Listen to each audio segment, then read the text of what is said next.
Let's start. First of all, thank you very much all for attending this webinar. We have the honor today to have Sanders as a guest and Íñigo Arechavaleta from the Sanders transfer pricing team coming with us. Okay, the topic of this webinar is gonna be on a very common topic that comes in Treasury, which is transfer pricing, and trying to explore a bit more what are the best transfer pricing practices and techniques for cash pool structures.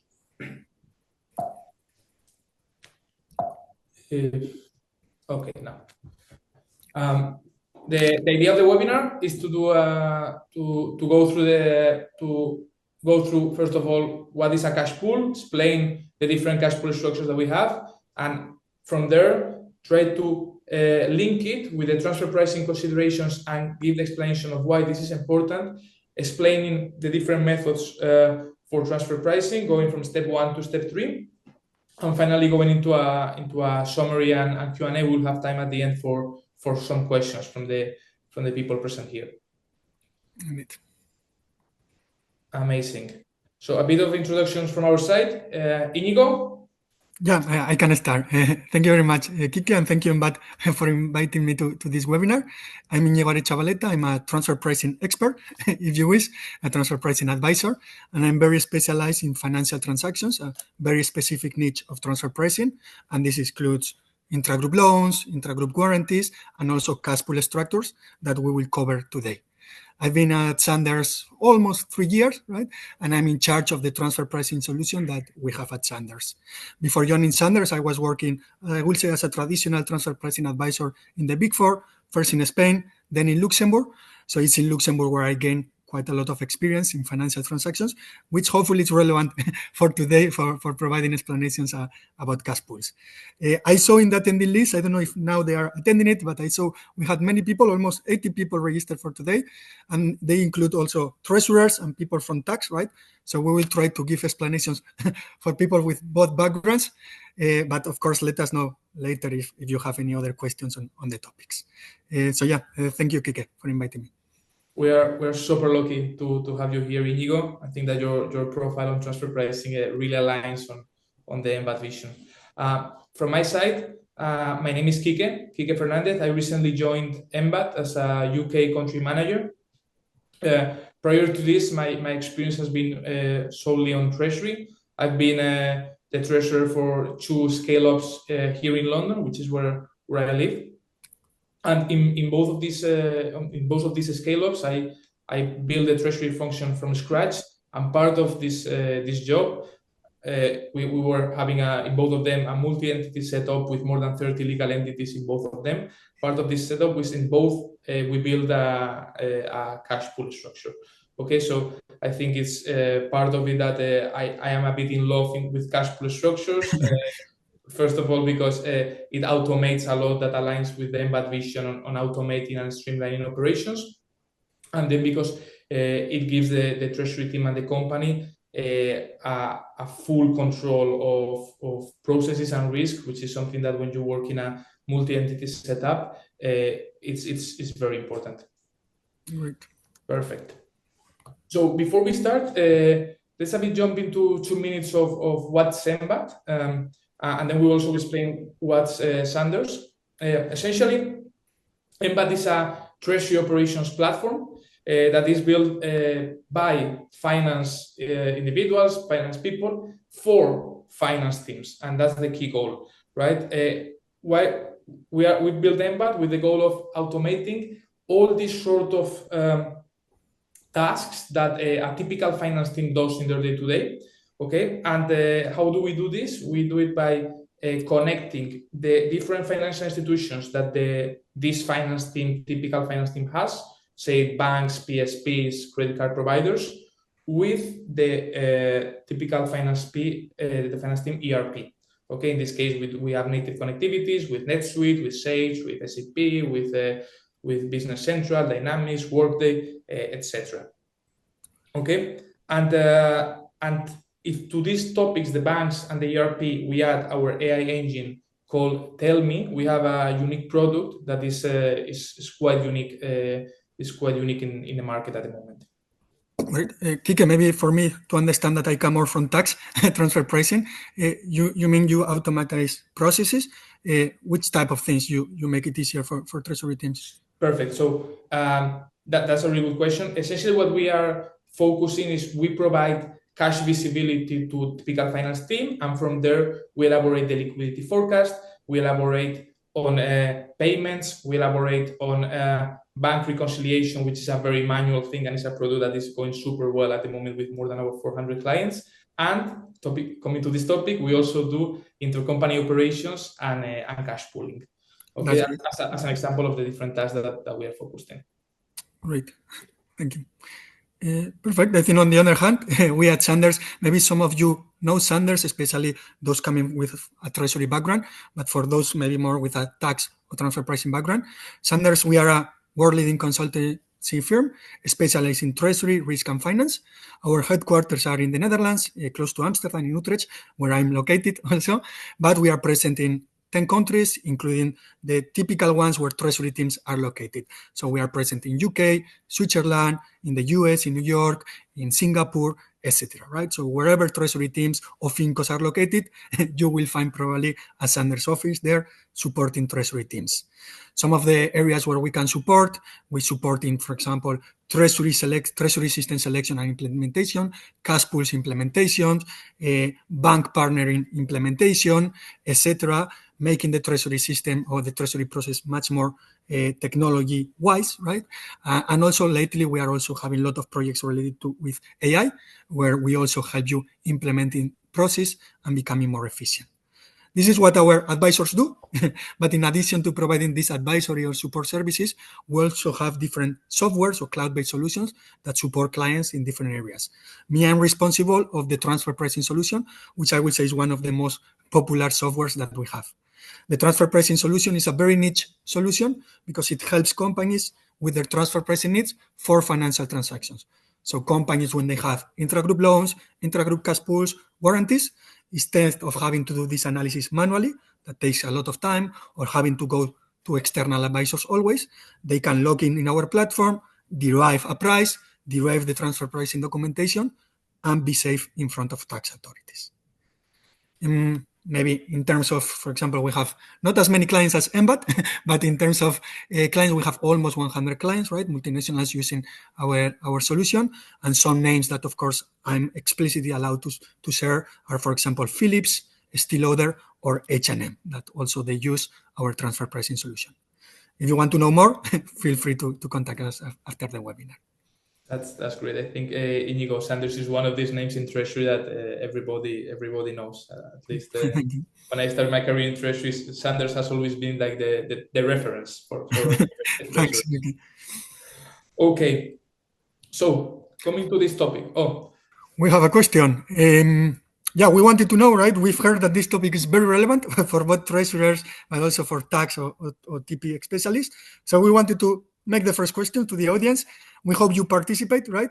And provide us an answer. The question is transfer pricing a relevant topic when managing your cash pool, right?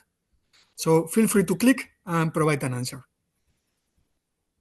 I'm gonna submit my answer now. I'm not sure who will be able to see the answers, to be honest. I don't know if it's our marketing colleagues, right? That's it. I think it was an important question. Perfect. We can see it. We can see it now. Okay, great. Okay, I think yes, and it's becoming increasingly important are the winning ones. And well, 10% doesn't know what's transfer pricing, so I think this is gonna be really good for them. I guess then we will explain it also today. What is transfer pricing? Perfect. Amazing. Okay, cash pool structures. Before we go into transfer pricing, I think it's quite important to understand what is a cash pool. So essentially, a cash pool is just a treasury management technique, okay, used by those corporations that are multi-entity, used for centralizing liquidity, okay? By centralizing liquidity, it also enables you that you optimize your liquidity, you optimize your borrowing cost, you concentrate your risk into one or two or three single legal entities, and you have and this gives essentially control and visibility for the treasury and finance teams of that entity. Okay, how does it normally work? It essentially provides a consolidated overview of the different cash balances across all the participants of the cash pool. It facilitates a lot the whole money or cash movement across entities, allowing those entities that have excess cash to transfer them that doesn't have that have cash deficit, essentially what we call it.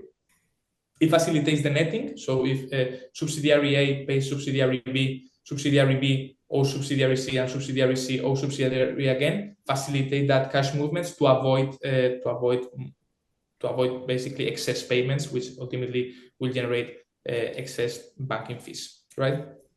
And ultimately, for sure, something for me the most important thing when we go into Treasury and the different finance teams that I work with is control, right? Essentially, this gives efficiency, but it gives control for the Treasury teams that they fully understand what's going on in the corporation at every single time. Perfect. Saying this, hope that this is a bit more clear on cash pool structures. I think the best way to understand a cash pool is to define the different cash pool structures that we have.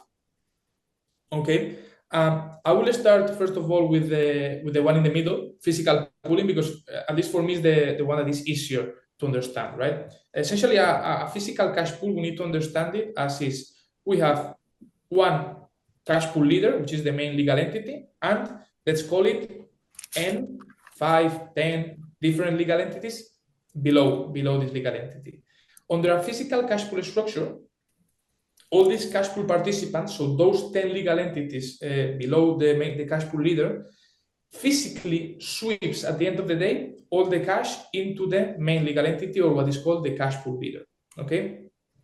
By doing that, basically we concentrate all the eggs into one single basket, and this gives basically a lot of efficiency and control on the day-to-day of the cash, knowing that at the end of the day, all the cash will be held at the cash pool leader bank account.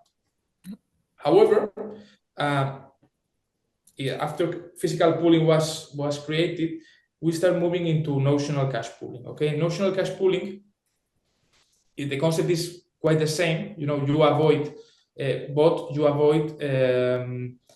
having to do those physical transfers. You select a bank, which is the bank where you will be creating the notional pooling, which essentially is called virtual cash pooling. And this bank essentially will aggregate the balances on all the cash pool participants, consolidate and group them, and basically that will be the whole balance of the cash pool. Okay. The idea of this is that you avoid physical transfers on a daily basis. The best way to understand this as an example is if you have a participant of the cash pool that has a balance of 100 and the other participant has a balance of a deficit of minus 50, the cash pool for the bank, your company will have 50. Okay, the 100 minus 50, and that's the best way to understand it, without having to transfer the 50 to the accounting deficit to cover that gap. Okay, and now coming into the third type of cash pool structure, which is called the in-house bank. Okay, this is in Treasury the more sophisticated cash pool structure that we have, which essentially means that the Treasury team of the corporation, this is very common in big enterprises, large corporations, the Treasury team of the corporations becomes the financial institution for the corporate, right? This means that the Treasury team is responsible for all internal and external funding in the company, meaning that if one of the cash pool participants or the in-house bank participants wants to request funds, instead of going to the bank to ask for a loan, it will go to the Treasury team of the company, creating what is called intercompany loans. Okay, to build an in-house bank, it's very important that you have the right Treasury tools and the right systems in place, because it requires complex technology, and as we will see in this webinar, it also requires a lot of legal knowledge and transfer pricing specific knowledge for you to build this. Thank you, Kike. Will you say, because me, I used to have issues understanding notional cash pools, but I think now it's, I think you provide a good explanation. Yes, it's one of these concepts that that is very easy to understand once you build it and once you're there. But I understand that explaining it to the stakeholders outside of Treasury is not always as easy as that easy. Okay. We have another Question, yeah, question. before jumping into transfer pricing, right? And I think this falls a little bit more into cash pool structures. Okay, so how do you address your cash pool from a transfer pricing perspective? Let's see. This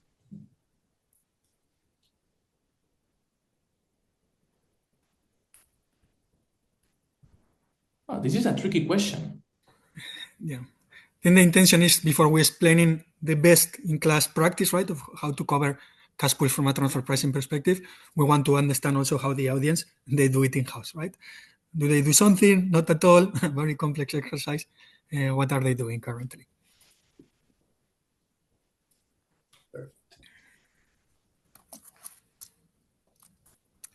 Wow, very. Very tight. I like it. Yes, very clear. We don't perform. Well, at least I say a big majority, they do something, right? Maybe they apply the same price for all participants, or they just calculate the, the margin for each participants. I see 20% makes the full analysis, including synergies. So that's very good. So good. I think this is what we also, I think we discussed preparing this session, right? That surprisingly, cash pool is such a niche topic in transfer pricing that even in major corporations, they are still not treating them properly, right? Because it's kind of a, not new, but maybe a bit new topic, right? From a transfer pricing perspective.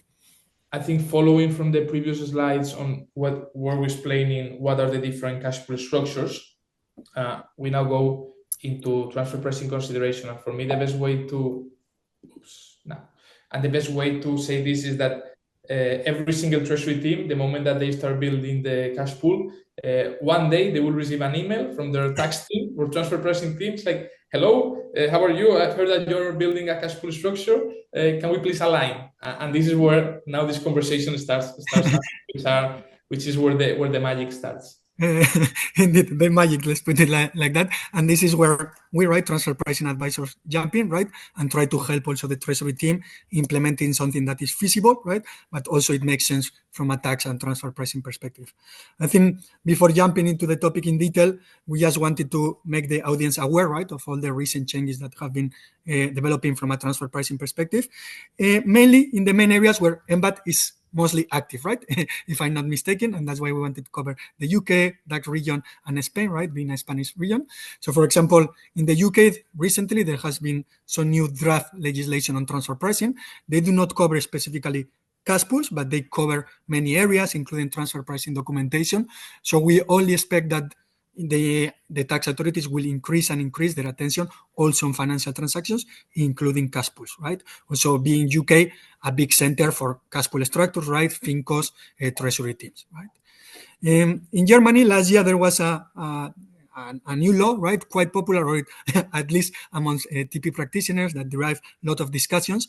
It covers specifically intra-group financial activities, so loans, credit rating approaches, etc. It did not cover cash pools, but it gave us some kind of guidance on how to cover, on a general way, intra-group financing activities. While it did not cover specifically cash pools, we've seen from many clients and also people we have met in the space that German tax authorities are really focusing on cash pool structures, both on the pricing side, but also on that synergy component side that we will speak later. So also in Germany, this is a topic that is, I would say, a hot topic for tax authorities. Finally, in Spain, we will not go into detail, but in the last years, there have been some case law from the Spanish courts addressing cash pool structures and how you need to price deposits and withdrawals. We might not have time to go into detail, but there are some surprising case law here, there in Spain, because it goes a bit against what generally transfer pricing practitioners we were doing for deposit pricing, for example. So yeah, we can see, right, that there is more and more attention on cash pool structures. Amazing. Yeah, and I believe that that we will cover this a little bit more, but now that we are in a higher interest rate environment, the tax authorities are going to start putting more attention, because they will start seeing that the benefit from the cash pool, the tangible benefit, or what is called the synergies from those companies that are doing cash pool structures, are start to become more significant, meaning that it will have a higher tax impact. Indeed, the high interest rate environment, right, at least until now, let's see in the future, it has helped to tax authority to focus on this, right? And also the fact that in 2022, we had new OECD guidelines, and they specifically cover, there was a new section covering financial transactions and cash pools. Okay? Those were, I will say, two of the main reasons of why now there is more attention on cash pool structures. And well, we see that it's a topic that is becoming more and more important for tax authorities, but it's not so easy to cover cash pool structures from a transfer pricing perspective. There are different reasons of why it's not so easy. First one is that there are many parties involved, right? In a cash pool, we'll have a cash pool leader located, let's say, in the UK, but then many participants located in many countries, which means that many tax authorities will be involved. So maybe you don't get a challenge from, let's say, the cash pool leader location, but there are many locations where tax authorities could ask questions or could challenge your position. Another reason that why it's not so easy to cover them is that typically in a cash pool, you cover many currencies, right? So for some currencies to do that pricing analysis that we will explain, it's also not easy, right? Maybe for Euro, USD, not too difficult, but for other currencies, it's not so easy to find those comparables and address it. Also, it's not so easy the fact that you always, or the OECD guidelines tell you that the cash pool leader needs to realize an appropriate remuneration, right? They need to make some money for all the functions and risks they assume. But they also tell you, and this is something that transfer pricing advisors or practitioners many times forget, that the participants should also get some money of those benefits generated by the group, the so-called synergies, right? Ideally, not only the cash pool leader, but also the participants get some of the money that they have helped to contribute with the cash they put in the cash pool, right? So as you can see, there are different things that in-house teams or advisors need to consider when covering cash pools, and that's why it's not such an easy, let's say, structure as maybe other areas of transfer pricing. Good. I think not to scare you, at least at Zanders and also in our transfer pricing solution, we help clients fulfilling these obligations in a very easy 3-step approach. And I think the objective of myself and Kike today is for you at least to go out from this session with these 3 steps in a clear way in your mind, okay? The first step that you need to do to comply with your transfer pricing obligation is just to price those accounts, right? And we will discuss later the details. So as a normal transfer pricing analysis, you can look for comparables and you need to price the margin you will apply on your deposits and your withdrawals. Many companies, especially mid-cap companies, this is the only step they need to do, right? But then if you want to be the, let's say, best in class, or for bigger companies, step 2 and 3 become more relevant. Okay? These are the calculation of synergies. So calculate how much benefits or money the group has saved thanks to having the cash pool in place and distributing that money between the cash pool leader and the participants. And the final step is the remaining, the part that goes to the participants, allocating it to the participants through the final margin that you apply to them. Okay? So these are the 3 steps that you need to follow just to be compliant. And I hope at least you remember from this webinar these 3 steps. Sorry, Kike, you had a question. Just one question from my side, Inigo. When we said about pricing the deposits and the withdrawals, I guess that, can you elaborate more here what you mean by pricing? Is this attributing an interest rate to those excess cash or cash deficits? Indeed, thank you. Indeed. So for those withdrawals that the participants do, right, from the cash pool leader, you will have to apply an interest rate, right, composed of a base rate plus a margin, right? And for those deposits that they do in the cash pool leader, you will have to apply them or give them back, right, a base rate minus a deposit margin, right? The same way as what a bank, a third-party lender, will apply, right? This is the first step, to price them, right, as if you were dealing with an independent party. And for those who ask what is transfer pricing at the beginning of the session, this is what transfer pricing is about. You need to price your intragroup transactions as if you were dealing with a third party or as if they were independent parties. Okay? So I guess that if the subsidiary of the cash pool participant was lending money, the rate he will be receiving is lower as if he was requesting money, right? Indeed, and we will see now when we go into each step in detail, right? Maybe should we go into each step? Okay, maybe just following up on the first step that everyone needs to do, even you're a small company or a bigger company, is to price those deposit margins and those withdrawal margins. A couple of things that we want for you to keep in mind when doing this analysis is, first of all, the nature of the instruments, right? These are short-term instruments by nature, right? So if you look for external comparables to derive your margin, you will also look for short-term external comparables, okay? Related to this, Kike also mentioned, do you apply the same price to deposits and to withdrawals? Typically, you do not, right? Typically, if you look for what the bank will apply to you, you will obtain a different margin for your deposits and for withdrawals, right? So in transfer pricing, in our analysis, we should also follow the same approach, right? As the risk that you adopt with withdrawals and deposit is different, typically the margin for withdrawals is higher than the margin you derive for deposits, okay? Finally, maybe here on the nature of the instruments, maybe some of the viewers are aware of the so-called structural balances. This is the typical thing that tax authorities challenge, is when you have a position in the cash pool that has become, as the name says, structural or long-term, meaning maybe you have a position of minus 1 million for the whole year and it doesn't change, right? There is the risk that tax authorities might requalify that transaction and consider it as a long-term transaction and price it differently, right? Because this is not a position within the cash pool, but this is maybe a term loan between the cash pool leader and the participant. Okay. Something also to consider here when you do the pricing analysis, and this maybe might be very transfer pricing technical for those coming from a treasury background, is that in transfer pricing, you can follow an internal cap approach, which means you can look for an internal comparable that you have to derive the price. The perfect example here will be the external margins charged by the bank to the cash pool leader, right? And this will be the initial price you apply to the participants. Or if you don't think it's reliable, you could just do what we call an external cap analysis, look for external comparables, and derive based on those comparables the price that you will apply to your participants. The final point in this first step that we want you to have in mind is the credit rating considerations, right?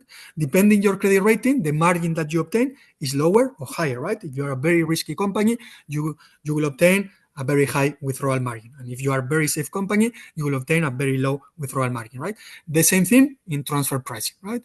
You should assess the credit rating that you want to apply to your participants, and there are different approaches that you can apply, like the same credit rating for all, maybe one notch below the group credit rating for all, or even individual credit ratings for all of them, right?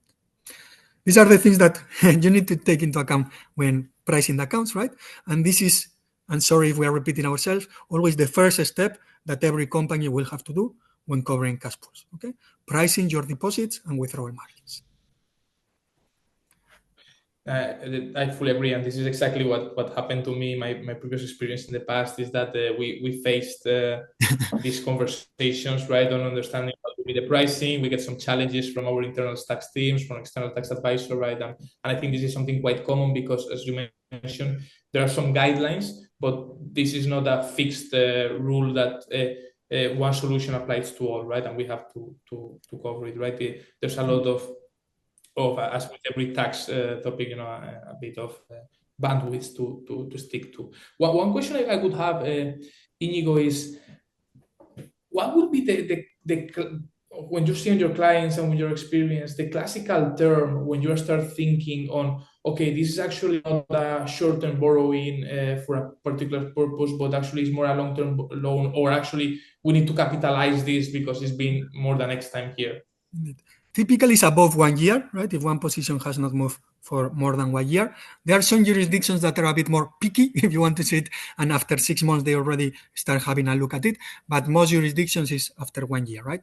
And maybe here, relating to what you said about Embat or other system, it's important that you have visibility, right, over those cash balances of the participants, so you can really identify, be careful, this position is structural, has not moved for the whole year or more, right? And maybe you need to take it out and price it separately. I think this is the key important thing, that without the data, it's very tricky to start making these high level conversations, because you need to have the data behind to back this up, right? And to have the data, you need to properly have systems, because the typical setup is that all this is messed in different Excel files across the different teams. Yes. Okay. Great. So now you will explain, I think, the second approach, right? The second step, right? The calculation of synergies. Perfect. Thanks for this, for giving me the opportunity to explain this slide. But I think it applies a lot to treasury teams, right? I think first of all we need to understand what's a synergy, because it's a very nice word to say, but essentially the concept of synergy is the concept of how much benefit, monetary benefit, so how much revenue, how much cash, how much excess cash I'm receiving for building a cash pool, right? So the fact that I have put a cash pool in place, how much, excess cash, excess revenue is attributing me to a company, or actually instead of paying an interest expense, to actually receive some funds back, as we will see in this example, right? So what we're seeing here is the typical example of how does a cash pool works, right? Is a cash pool leader, or I like to say the parent entity, that is the owner of the cash pool participants or the subsidiary entity. So we have subsidiary A and subsidiary B in the example in both examples. The balance of subsidiary A is 100 million negative balance. Okay, meaning that the bank is lending to the subsidiary 100 million euros, whereas the balance on the subsidiary B is 120 million euros. Means that because of whatever reason, the balance in the subsidiary B now is a positive balance. Okay, if we think, okay, say the whole entity, the whole group has a positive balance of 20 million. However, there can be reasons that why the subsidiary A is not giving this information to the subsidiary B, and we cannot find synergies, as perfectly the word says, in this example, in this point. So as we were saying before, it's very common that the price that you are paying for being in a deficit, the price you are paying for the bank to lend you the funds, is higher than actually the interest income you are receiving for the bank remunerating those excess cash that you have. So as we see in this example, subsidiary A is paying 1.5% on his 100 million euros, whereas the subsidiary B is only receiving 1% on the 120 million excess cash that they have. What does this mean? That the subsidiary A has an interest expense of 1.5 million euros on a yearly basis, whereas the subsidiary B has an interest income of only 1.2 million, meaning that this is a net result for the company, so a net synergy, we can call it this way, of minus 0.3. So exactly the company will have to actually pay for this. What happened? This company has now went into a cash pool structure, whereas both balances are aggregated into both into the whole company, and this is why a strong treasury team or a strong finance team, centralized, having a good overview of what's going on in the different subsidiaries, helps a lot for this case, right? In this case, we're seeing that they perform a cash pool structure where the cash pool leader, so the parent entity, has an excess balance of 20 million euros. 100 minus 100 plus 120, we have 20 million euros. That excess balance of 20 million euros, it's remunerated at 1%, okay? Because that's what we call the rate that the banks are remunerating deposits, in this particular example. And 1% times the 20 million is getting a total interest income, of 0.2, right? So this is the example that we have here, and it's explained.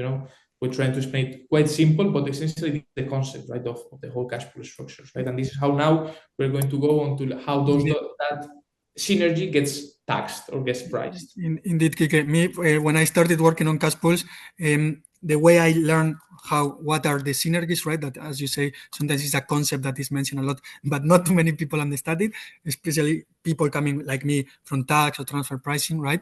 At the end is how much money the group is saving, right? Thanks to having the cash pool in place, right? There is a benefit created thanks to working together. In that case, I think it was 20 million, right? Or 2 million. And those 2 millions, we are generating them thanks to having the cash pool in place. If the cash pool in place was not there, we will not be having that benefit, right?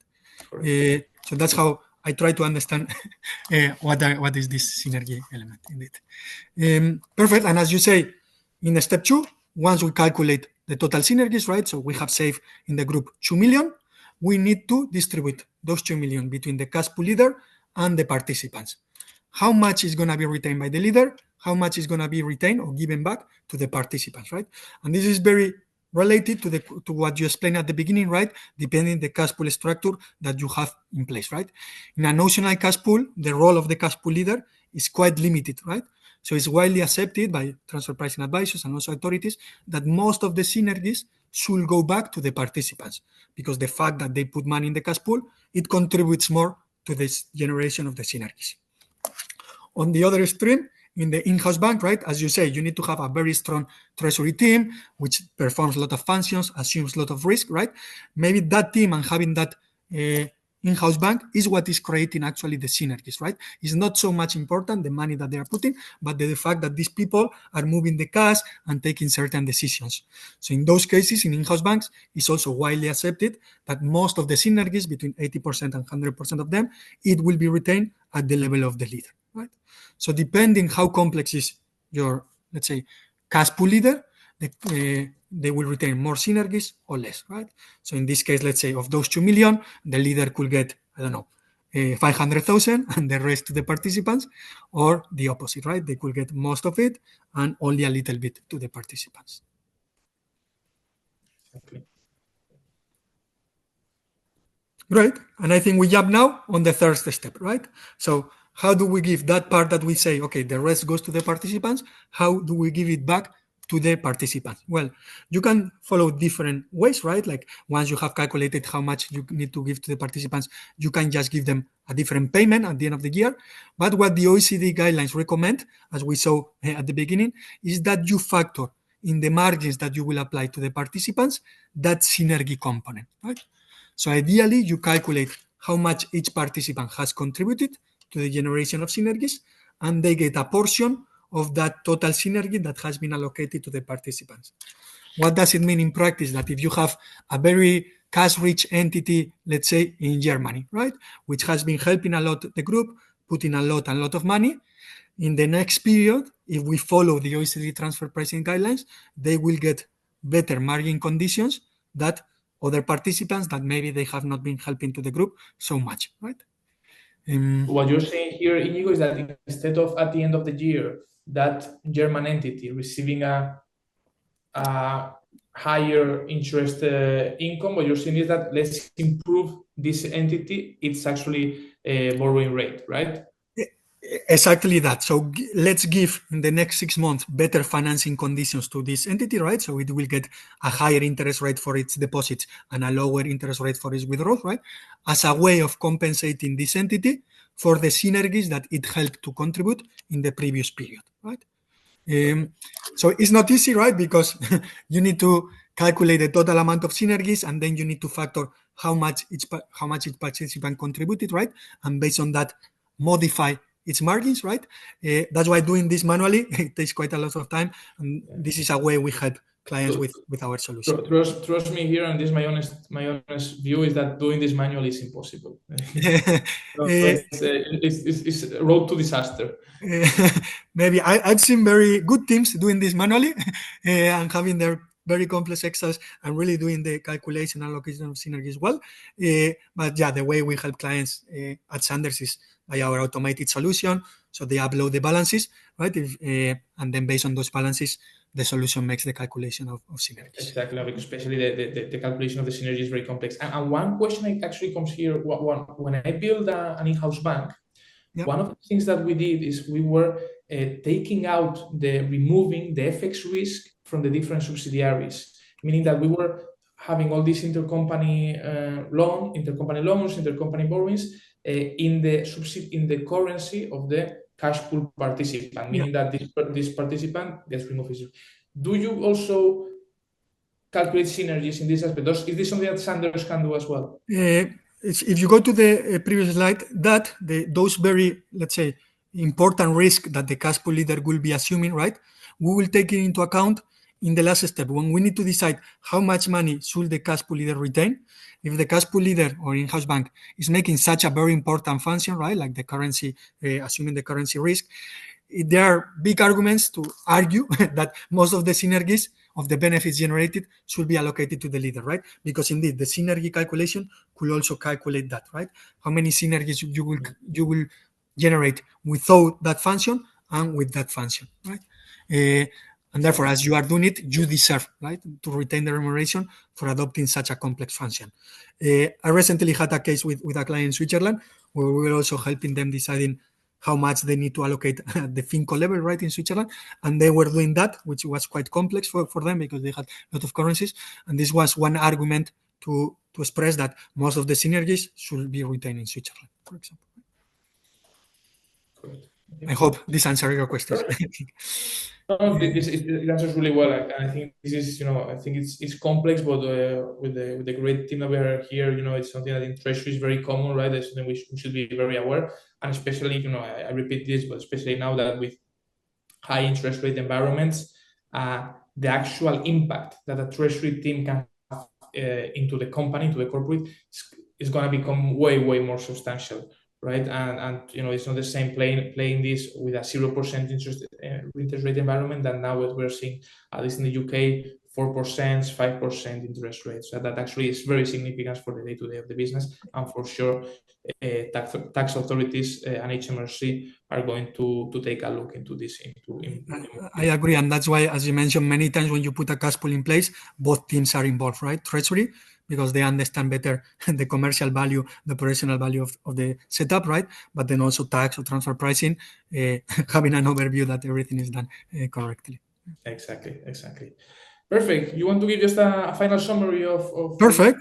We can just summarize what we have explained today before jumping into the questions.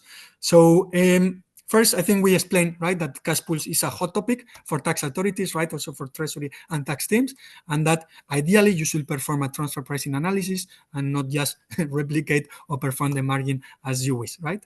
Although it could be a complex topic because, as we mentioned, there are many currencies involved, many countries involved, different kind of parties involved. We suggest an easy three-step approach for you to be able to price these structures, right? As we mentioned, first you price the accounts, right? And then if you want to be best in class, you can also perform that synergy calculation that Kike explained. And finally, that distribution of synergies between the cash pool leader and the participants. On these steps, on the standalone margins, we remember or try to remember you, right, that there are different elements that we need to take into account. First, these are short-term instruments, okay? So we will have to look for short-term comparables. Then we also might need to ask ourselves what is the credit rating approach we want to follow, right? We also discussed that deposits and withdrawals are priced differently, right? Because the risk involved are also different.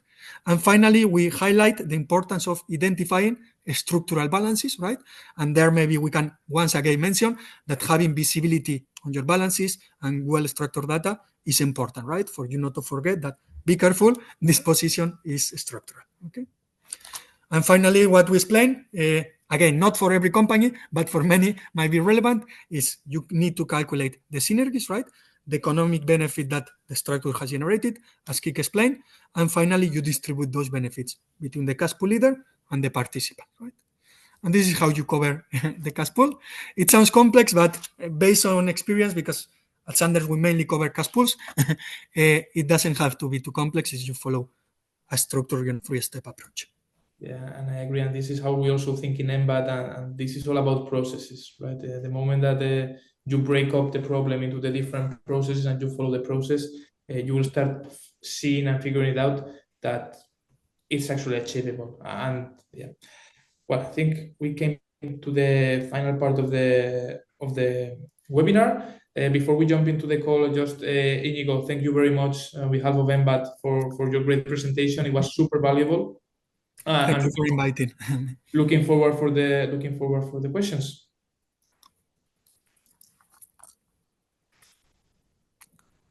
I don't know, Kike, we will be able to see the questions, or maybe someone Actually, sorry, because I know this is where the technical piece comes in.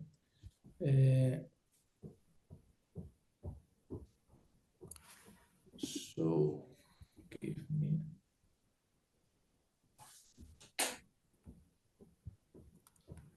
Let's see how we can see the question. Okay, here, sorry, here they are. Perfect. There's a question in the chat. Okay. Yeah. Is there any difference when you are applying transfer pricing for in-house bank setups and cash pooling structures?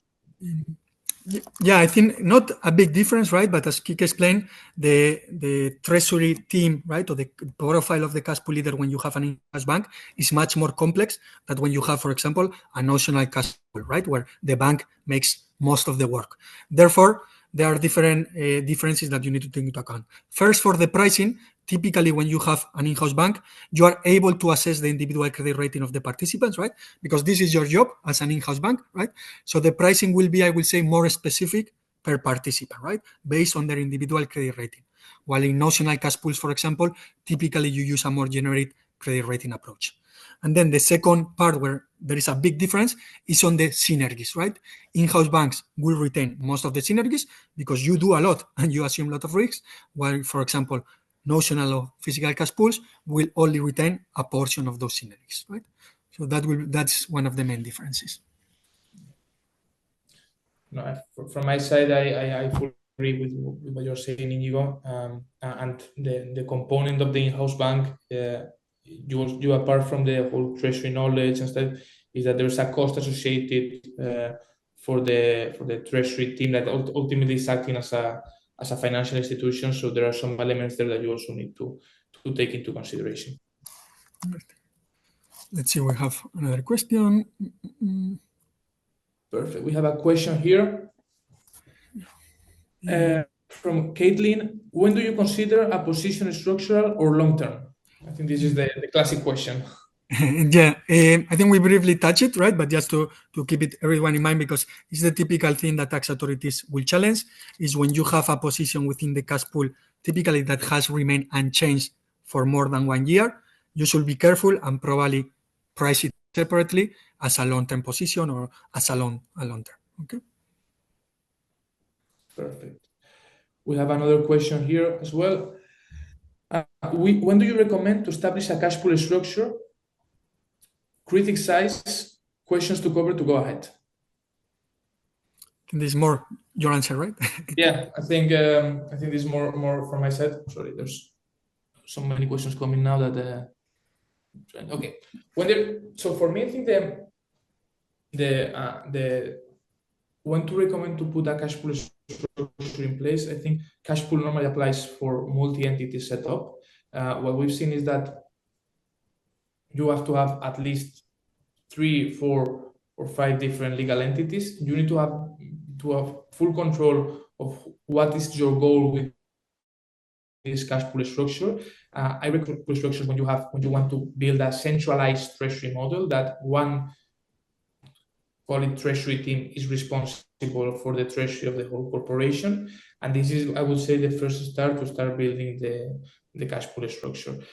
Something quite important also to do the cash pool structure, you need to have a reliable banking partner with you, and you need to inform this banking partner that you're going that you have this idea, and also get the recommendations and understand how can they help you on building this. Right. Okay, I think for sake of time, we have 8 minutes. Quite a lot of questions, but maybe 8 minutes. Okay. Let's see one of the latest ones. Okay, let me take the question from Rajesh. What are the factors used to split the synergies between the participant and leader in notional, physical, and in-house bank? I think, Inigo, this is for you to touch a little bit on it, but we can. It's difficult to provide all details, right?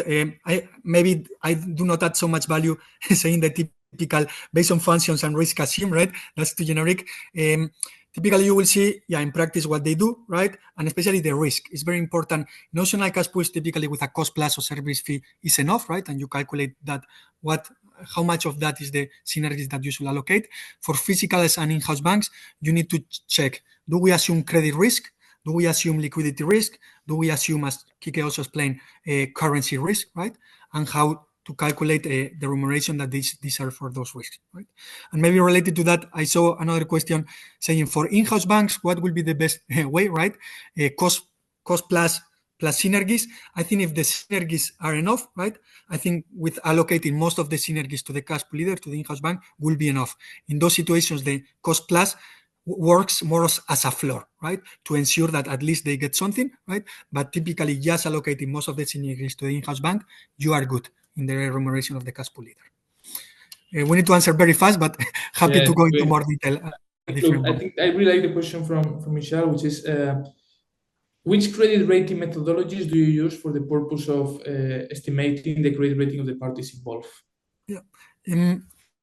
I think for in-house banks, typically you will assess the individual credit rating of the participants. Here at Zanders, we do it based on their financials, based on our tool, right? But maybe you can follow also other approaches. In more simple cash pools, like notional cash pools, you can use a more generic top-down approach. So starting from the group credit rating, maybe you downgrade one notch, and that is the credit rating that you apply to all the participants, right? It's a very generic answer, but those are the main two approaches that you can follow. Top-down for simple cash pools, bottom up for more complex cash pools. Do you see in Sanders a lot of clients coming without a credit rating, or is it very common that the clients that you have now, they have a credit rating? Some they have, right? Like the biggest one, they have a group credit rating, so they can use that. But many, they don't have a public credit rating, so they calculate it based on our tool. So it really depends, I will say. And even though some groups have a group credit rating, in some jurisdictions, they want you to see that you have calculated the individual credit rating of the participant. So regardless having a group credit rating, you need to do that exercise and calculate an individual credit rating for the participant. And we have this question of this: how do you handle the existing long-term intercompany loans when setting up the cash pool and the transfer pricing? This is a very important topic, right? You have to be very careful not mixing it up with the cash pool positions, right? Both for pricing and also for the calculation of synergies, right? You should identify it separately, right? And keep the same price that you were applying, right? If you had already done analysis and interest rate, and if not, price it considering all the terms and conditions of the loan. So the maturity, ideally you have a maturity, right? The credit rating of the participant and all the terms and conditions as a normal debt pricing analysis, separate from the cash pool. Okay. Yes, because normally the whole existing intercompany, especially they're long term, you know that the nature of the loans are going to go long term, and the idea of the cash pool, especially that notional cash pool with a lot of movements of cash, is going to be short term. So it's very important to separate this and fully understand what's your goal. Okay, I'll take it. The last question. Which I'm going to put the one from Presmo. How do you perform the split between the cash pool and the participants when it's not a black and white situation? When cash pool and participant manage risk, how do you evaluate this participant? Yeah, it's not easy at all, right? No, it's not an easy question. Because in notional cash pools, it's easy. In in-house banks, it's easier, right? But when you are in that middle situation, maybe physical cash pools, when both parties make something important, how do you split it, right? So you go one by one, right, depending on the approach, right? But for example, you can start, okay, let's first calculate what the leader does, right? In that place, maybe you could mix it, okay, a cost plus or a service fee because of these functions and a portion of the synergies, right? And the rest goes to the participants, right? So it's difficult to say it as for all situations, but I will say, yeah, you go by one on the functions and risks that they do, right? And you calculate the remuneration for those and translate it to the total amount of synergies, right? If this explanation makes sense. Anyway, happy to discuss with you the different approaches that we can follow. It's true, it's not easy when they are in the middle, right? Yeah, is it 40, is it 50, is it 60%, right? How much it retains the leader and the participants? Yeah, it depends the situation, right?